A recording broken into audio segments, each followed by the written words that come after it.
வணக்கம். நான் தான் உங்கள் பெருமாள் சாமி கதிர்வேல். தமிழ்நாட்டில் இப்போ என்ன நடந்துகிட்ருக்குன்னு எல்லாத்துக்கும் தெரியும்.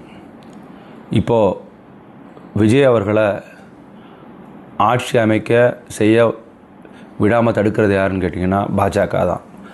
பாஜக ஆளுநர் அவர்களின் வேலை என்னென்னு சொன்னீங்கன்னா விஜய் அவர்களை பதவியேற்பு செய்து தர வேண்டும். மற்றபடி சட்டமன்றத்துக்கு சென்று அவர் ஃப்ளோர் டெஸ்ட்டில் அவருடைய பெரும்பான்மையை நிரூபித்தா போதும்.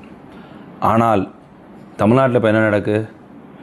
விஜய் அவர்களை முதலமைச்சர் ஆகாமல் இருப்பதற்கு எல்லா வேலையும் செய்து கொண்டிருக்கிறார்கள்.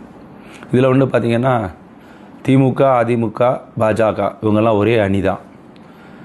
விஜய் அவர்கள் என்னையை கேட்டால் என்னோடய தனிப்பட்ட அபிப்பிராயம் என்ன என்று சொன்னால், மறுபடியும் தேர்தலை சந்திக்கிறேன் என்று ஒற்றை வரியில் முடித்துவிட வேண்டும்.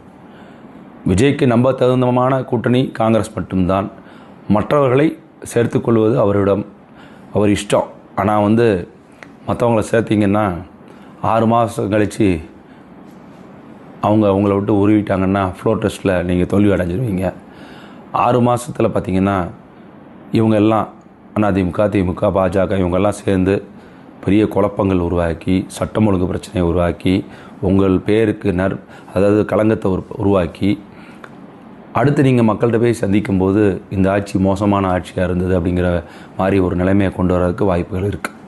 ஆக இப்போவே நீங்கள் ஒரு முடிவாக திடமாக நான் தேர்தல் மூலிமா மக்கள்கிட்ட வந்துக்கிறேன் அப்படின்னு சொல்லி வந்துட்டீங்கன்னா உங்களோடு காங்கிரஸ் மற்ற கட்சிகளும் வர வாய்ப்பு இருக்கிறது. நல்ல அணி அமைப்பீங்க. மக்களிடம் உள்ள செல்வாக்கு உங்களுக்கு நிச்சயம் பெரும் வெற்றியை தரும். பலமாக நீங்கள் திருப்பி உட்காரலாம். உங்களை யாரும் இப்படி அலைக்கழிக்க முடியாது. இப்போ நீங்கள் ஆட்சி அமைத்தாலும் உங்களை நிம்மதியாக ஆட்சி செய்ய விட மாட்டார்கள். இதுதான் உண்மை. ஆக இந்த இடத்திலே முடிவெடுக்கக்கூடிய இடத்திலே இருக்கக்கூடிய திரு விஜய் அவர்கள் தெளிவாக சிந்தித்து முடிவெடுக்கும்படி கேட்டுக்கொள்கிறேன். காங்கிரஸ் கட்சி என்றைக்கும் உங்களுக்கு துணையாக இருக்கும், அதில் மாற்றுக்கருத்து கிடையாது. ஆனால் இதில் ரிஸ்க் ஃபேக்டர் ஜாஸ்தியாக இருக்கிறது. இதற்கு தைரியமாக நீங்கள் மக்களை சந்தித்து நான் பார்த்து கொள்கிறேன் என்று சொல்லிவிட்டால் முடிஞ்சு போச்சு. இப்போ அதிமுக, திமுக கூட்டணி வருமாங்கிற மாதிரிலாம் ஸ்பெகுலேஷன்ஸ் வருது. இதுக்கும் பிஜேபி தான் காரணமாக இருக்க முடியும். அப்படியும் வரலாம், சொல்ல முடியாது. ஏன்னா அவங்க ஆட்சி கழகங்கள் தக்க வைக்கிறதுக்காக என்ன வேணாலும் செய்வாங்க. அதெல்லாம் மாற்றுக்கிறதே கிடையாது. கழகங்கள் இல்லாத ஆட்சி வேண்டும் தான் தமிழ்நாடு மக்கள் இப்படி ஒரு தீர்ப்பை கொடுத்துருக்குறாங்க. ஆனால் மக்கள் வாக்கை, மக்களுடைய விருப்பத்தை நிறைவேற்றாமல் இருப்பதற்காக 2 கழகங்களும் குழப்பங்களை உருவாக்கி கொண்டிருக்கிறாங்க. ஆக விஜய் அவர்கள் தீர்க்கமாக சிந்தித்து நல்ல முடிவை எடுங்கள். மக்கள் உங்களோடு இருக்கிறாங்க. யார் இருக்காங்களோ இல்லையோ, எந்த கட்சி இருக்காங்களோ இல்லையோ, மக்கள் உங்களோடு இருக்கிறார்கள் என்ற நம்பிக்கை எனக்கு இருக்கிறது. நன்றி, வணக்கம், ஜெய்ஹிந்த். வணக்கம். நான் தான் உங்கள் பெருமாள் சாமி கதிர்வேல். தமிழ்நாட்டில் இப்போ என்ன நடந்துகிட்ருக்குன்னு எல்லாத்துக்கும் தெரியும். இப்போது விஜய் அவர்களை ஆட்சி அமைக்க செய்ய விடாமல் தடுக்கிறது யாருன்னு கேட்டிங்கன்னா பாஜக தான். பாஜக ஆளுநர் அவர்களின் வேலை என்னென்னு சொன்னீங்கன்னா விஜய் அவர்களை பதவியேற்பு செய்து தர வேண்டும். மற்றபடி சட்டமன்றத்துக்கு சென்று அவர் ஃப்ளோர் டெஸ்ட்டில் அவருடைய பெரும்பான்மையை நிரூபித்தா போதும். ஆனால் தமிழ்நாட்டில் இப்போ என்ன நடக்கு? விஜய் அவர்களை முதலமைச்சர் ஆகாமல் இருப்பதற்கு எல்லா வேலையும் செய்து கொண்டிருக்கிறார்கள். இதில் பார்த்திங்கன்னா திமுக, அதிமுக, பாஜக இவங்கெல்லாம் ஒரே அணி தான். விஜய் அவர்கள் என்னையை கேட்டால் என்னோடய தனிப்பட்ட அபிப்பிராயம் என்ன என்று சொன்னால், மறுபடியும் தேர்தலை சந்திக்கிறேன் என்று ஒற்றை வரியில் முடித்துவிட வேண்டும். விஜய்க்கு நம்ப தகுந்தமான கூட்டணி காங்கிரஸ் மட்டும்தான். மற்றவர்களை சேர்த்துக்கொள்வது அவர் இஷ்டம்.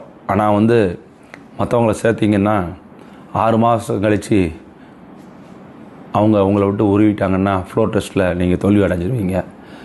6 மாதத்தில் பார்த்திங்கன்னா இவங்க எல்லாம் அதிமுக, திமுக, பாஜக இவங்கெல்லாம் சேர்ந்து பெரிய குழப்பங்கள் உருவாக்கி, சட்டம் ஒழுங்கு பிரச்சனையை உருவாக்கி, உங்கள் பேருக்கு அதாவது களங்கத்தை உருவாக்கி, அடுத்து நீங்கள் மக்கள்கிட்ட போய் சந்திக்கும்போது இந்த ஆட்சி மோசமான ஆட்சியாக இருந்தது அப்படிங்கிற மாதிரி ஒரு நிலைமையை கொண்டு வரதுக்கு வாய்ப்புகள் இருக்குது.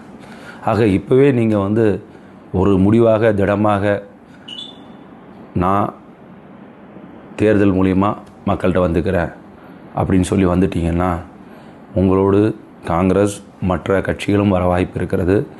நல்ல அணி அமைப்பீங்க. மக்களிடம் உள்ள செல்வாக்கு உங்களுக்கு நிச்சயம் பெரும் வெற்றியை தரும். பலமாக நீங்கள் திருப்பி உட்காரலாம். உங்களை யாரும் இப்படி அலைக்கழிக்க முடியாது. இப்போ நீங்கள் ஆட்சி அமைத்தாலும் உங்களை நிம்மதியாக ஆட்சி செய்ய விட மாட்டார்கள். இதுதான் உண்மை.